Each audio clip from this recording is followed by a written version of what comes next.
the certain kind of nuances of it. So there's no way that like anyone could just take that and like put that in a wrestling ring and expect that to be like, entertaining off the bat. Like it has to be, aspects of have to be taken out of that context, out of the competitive grappling context, and put into the wrestling ring context, which is, in a sequence of things that makes sense. If that makes sense, what I'm trying to say. No, that makes complete sense. I mean, I have seen some, jiu-jitsu competitions, and they can be quite boring, again, if you don't know what you're looking at or don't know what you're watching, because, they're a lot of, it's mainly mat work, and so you are also trying to figure out, if you're watching it, you're watching where their hand placement is, where their, legs are, where they're, how are they moving everything? You see them switching for this transition into this. Like, it's all the details of what true fighting really is. And unfortunately, we are living in a world where most people would rather, watch a bit of something and then be on their phone.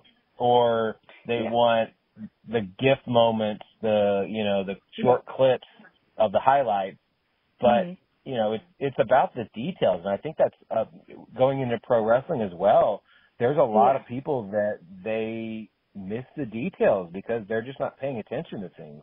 And that's where the true art of it lies. I honestly feel like it is in those tiny little details that, that make all the really great matches. When you watch them 5 or 6 times, you pick up on these things like later on. You're like, oh my God, I never noticed that before, and that's amazing. And that's what makes it so incredible. But that also translates to, the competitive like jiu-jitsu, like it is like the tiny little details. Like it's the smallest shift of an angle when you're in like someone's like closed guard, or when you have someone in your closed guard to make the difference between whether a triangle is going to work or whether they're just going to pass your guard. Like literally 5 degrees angle. Like, and you wouldn't necessarily notice something like that if you were just, a casual spectator in the stands, but when you do go back and you analyze these things and you're like, oh shit, I never noticed that. And that's what makes it incredible. But again, on a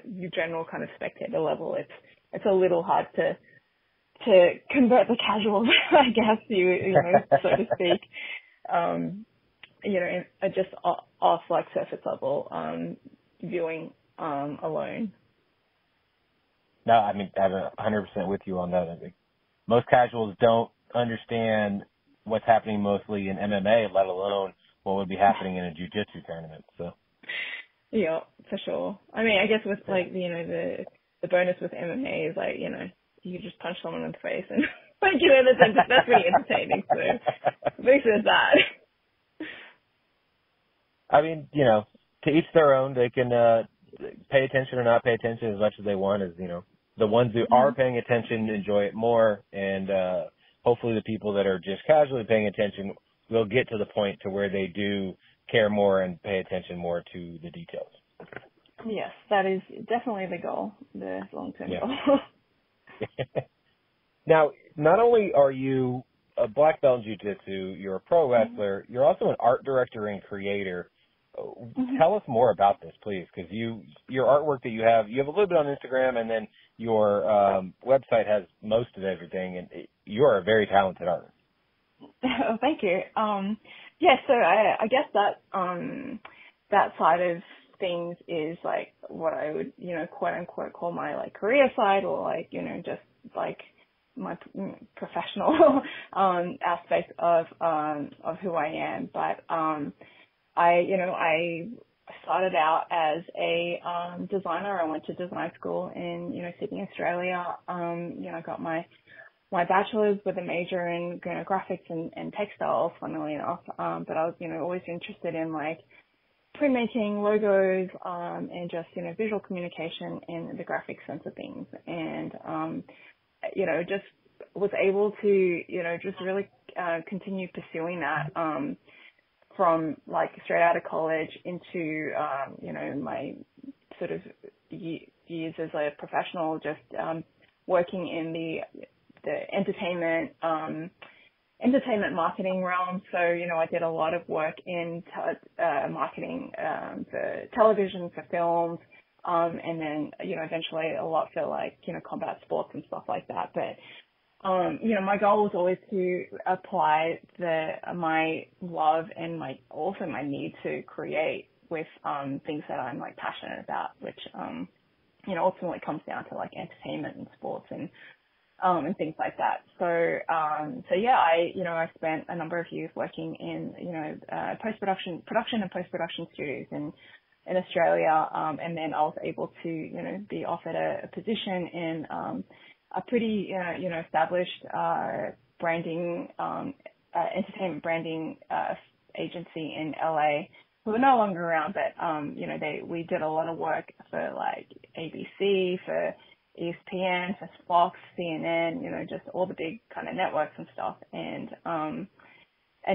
just from there, I moved to, working for, some movie studios. I did, some logos for, some movies and for like, television, shows. Like I worked on, some key art for like Game of Thrones. I did work for, the Oprah Winfrey Network. And then, just, a lot of freelancing around, just, a lot of theatrical work. I have a very short attention span. So like, I like to just do a lot of things, sometimes to my detriment, because it's hard for me to finish projects because I want to just do so much. But, that's, the good thing about having a job is that, you sort of, someone's paying you to finish a job. So like, I'm more likely to sit down and like do something to completion, whereas with my own personal projects, it's a lot harder for me to see things through because I just want to do everything. But yeah, then just in my, sort of in the last kind of 2 years, I, started, working for a network called Access TV. This was in, I think, 2016. And, I primarily wanted to work with this network because they had such, good content with, local MMA promotions and also with like, professional wrestling, like New Japan and, Wow Women of Wrestling, funnily enough. And that's how I sort of, got really exposed to the professional wrestling side of things. But yeah, so I was, really able to merge like my professional side with my, my passions and, just blessed to have been able to work on the projects that I worked on. And, yeah, it's like, I don't see like too much of a like distinction between like what I do, like as in terms of like my training and my martial arts and like being a creator. Like it all kind of comes from the same core and same spirit of like, problem solving and just, and being creative and also being an artist and then, just putting my work out there pretty much. So, like that's what I just love to do at the end of the day is like stuff that I make or stuff that I'm involved in making somehow. I just want it to be seen by as many people as possible. So I feel like that carries across like all the things that I do. And, I just kind of live each day with that sort of like, that mentality and just, try my best to keep my soul at peace by doing that. So yeah, it gets a little, sometimes it's a little hard just, with, being, in the sort of the corporate side of things, and, being a creative in that kind of world is a little difficult and challenging sometimes. But, with any kind of like, even just any creative project, you're always coming up with like solutions to problems. So it's not really any different. I guess like my mindset just has to get back to that kind of thought, like, hey, this is just a problem that needs to be solved, and it just happens to be, in this kind of realm or, a realm that I'm not particularly like fond of, but I just have to get it done. So yeah, I guess I don't know if that answers your question, but like, yeah, it's kind of ramble on a little. No, you explained your passion, and I think that's fantastic. And I love the fact that you are allowing your creative passion to drive your life, which is never a bad thing for anybody. I think there's a lot of people who unfortunately start, they get down one path of life and they think, okay, that, well, I've got to have this job. I got to have, a husband or wife. I got to have kids. I got to have a house. I got to do, all the things that, they think that you're supposed to do, after, you get out of college or, becoming an 18-year-old.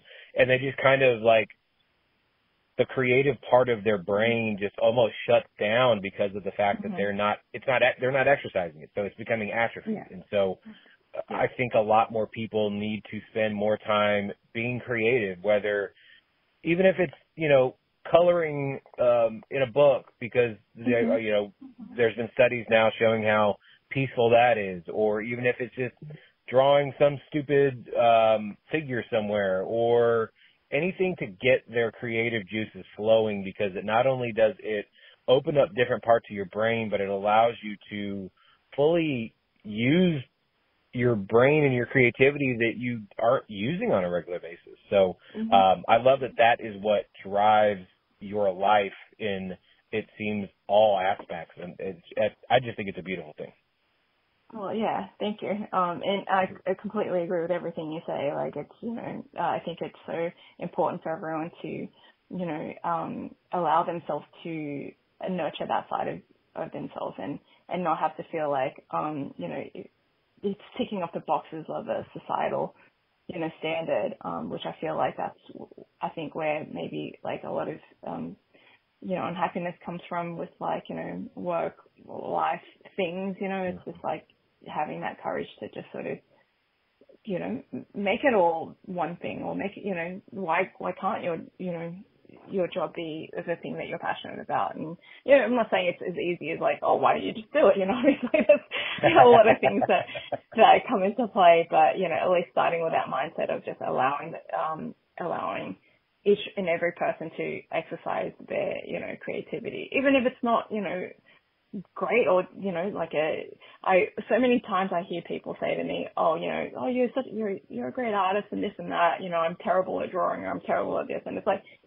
not even the point that, you don't even have to, you shouldn't have to think that you need to be good at something to do it. You need to just do it. And then oftentimes you just get better at it because you just practice. And, I was never a good drawer, like when I was growing up, and I don't even think I'm that good a drawer right now. I just like doing it because, I just do it. But, I have gotten a bit better in just practicing it every day. And, I think that is just, something I hope that people can just absorb, into their mindset, and just like, it's really not that deep. Like, not everything needs to be, a money-making scheme, or they have to like, hang their painting in the Louvre or anything like that. Yeah, art is so subjective that your favorite artist could be someone's least favorite artist, or vice versa, where, people, like musically, people shit on Nickelback all the time, but there are some people out there that Nickelback is their favorite band, and they will die on that hill. So, all the more power to them. Exactly, because, again, art is so subjective that it doesn't, at the end of the day, it doesn't matter. It matters what moves you, and it doesn't matter who's doing it. Obviously, hopefully they're a good person doing it, but that's always a vague thing as well. So, as long as the art is moving you and you're allowing you to feel, then it's doing its job. Yes, I completely agree. Yeah. Now, what are 3 matches that, if nobody's ever seen you wrestle, what 3 matches would you recommend they watch? That's a great question. I feel like, every match that I've done, I'm able to like exercise or like express a part of me that wouldn't necessarily be, seen in another match, so to speak, So, for example, like